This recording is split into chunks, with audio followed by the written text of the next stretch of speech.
Hi, నా పేరు doctor పురు Dhawan. ఈ వీడియోలో మనం కొబ్బరి నీటి గురించి మాట్లాడబోతున్నాము. నమస్కారం, నా పేరు డాక్టర్ పురు ధవన్ మరియు ఈ వీడియోలో మేకవుతున్నాము కొబ్బరి నీరు గురించి. కానీ కిడ్నీ ఫెయిల్యూర్ పేషెంట్స్ శరీరంలోకి కొబ్బరి నీళ్లు ప్రవేశించినప్పుడు అందరూ తెలుసుకోవాల్సిన ఒక విషయం జరుగుతుంది. అది సంభవిస్తుంది. కానీ కొబ్బరి నీరు గురించి చాలా మాట్లాడాలి. కొబ్బరి నీళ్లు చాలా బలంగా ఉన్నాయి మరియు ఎలక్ట్రోలైట్స్ పుష్కలంగా ఉన్నాయి. ఎండాకాలంలో మీ శరీరంలో ఎలక్ట్రోలైట్స్ ఉంచడం చాలా మంచిది. కారణం అది ORS కంటే మంచిది కాకుండా పనిచేస్తుంది. కానీ కిడ్నీ ఫెయిల్యూర్ పేషెంట్ శరీరంలోకి ప్రవేశించకూడని మరో ఒక విషయం ఈ కొబ్బరి నీళ్లలో ఉంది మరియు అది పొటాషియం. కాబట్టి కిడ్నీ ఫెయిల్యూర్ పేషెంట్ ఏ కారణం చేతనైనా కొబ్బరి వాటర్ లాంటి ఏదో తీసుకోవడం మొదలు పెడితే లేదా కొబ్బరితో తయారు చేసిన చట్నీ లేదా కొబ్బరి లడ్డూలు తింటే శరీరంలో పొటాషియం పరిమాణం పెరగడం మొదలవుతుంది. ఇప్పుడు ఈ పొటాషియం మన శరీరంలో ఉండకూడదు. ఇది తినడం మరియు త్రాగటం ద్వారా మన శరీరంలోని ఇతర విషయాలకు కూడా వెళుతుంది. ఇప్పుడు పొటాషియం ఎక్కువగా ఉండే కొబ్బరి వంటి వాటిని తీసుకుంటే రక్తంలో పొటాషియం స్థాయి కూడా పెరగడం మొదలవుతుంది. సాధారణంగా పొటాషియం సామాన్య విలువలలో ఉండటం వల్ల మన కండరాలు కదలడం కోసం బలం ఇస్తుంది.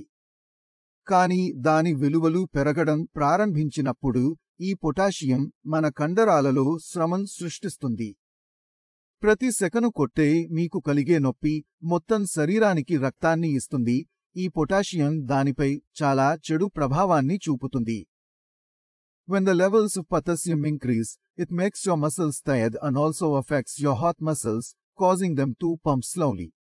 కాబట్టి మొదట్లో మనం చూడగల సంగతి ఇది బీపీ తగ్గుతుంది. పేషెంట్ చాలా ఖుషిగా ఉండినట్లుగా అనిపిస్తుంది. నా బీపీ తగ్గడం మొదలైందని. ముందుగా నేను మెడిసిన్ తీసుకున్నాను. ఇప్పుడు నా బీపీ తగ్గడం ప్రారంభం అవుతోంది.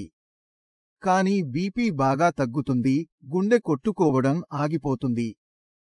అందుకే మీ బ్లడ్ రిపోర్టులో పొటాషియం విలువ నుంచి ప్లస్కు వచ్చేసేటప్పుడు మీరు అత్యవసరంగా డయాలిసిస్ చేయాలి.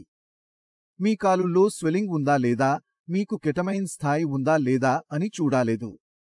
ఆ పొటాషియంను శరీరం నుంచి త్వరగా తొలగించాలంటే అత్యవసర ప్రాతిపదికన డయాలసిస్ చేయించుకోవాలి. అందుకే కిడ్నీ ఫెయిల్యూర్ పేషెంట్లను పొటాషియం ఎక్కువగా ఉన్న పదార్థాల నుండి దూరంగా ఉంచాలి. అందులో కొబ్బరి నీళ్లు ఒకటి.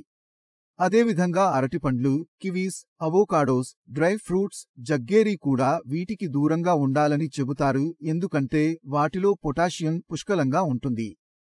కాబట్టి మూత్రపిండాల వైఫల్యం ఉన్న రోగికి కొబ్బరి నీరు ఎందుకు నిషేధించబడిందంటే నాకు ఆశిస్తున్నాను మీరు ఈ వీడియో నుండి అర్థం చేసుకోగలరు.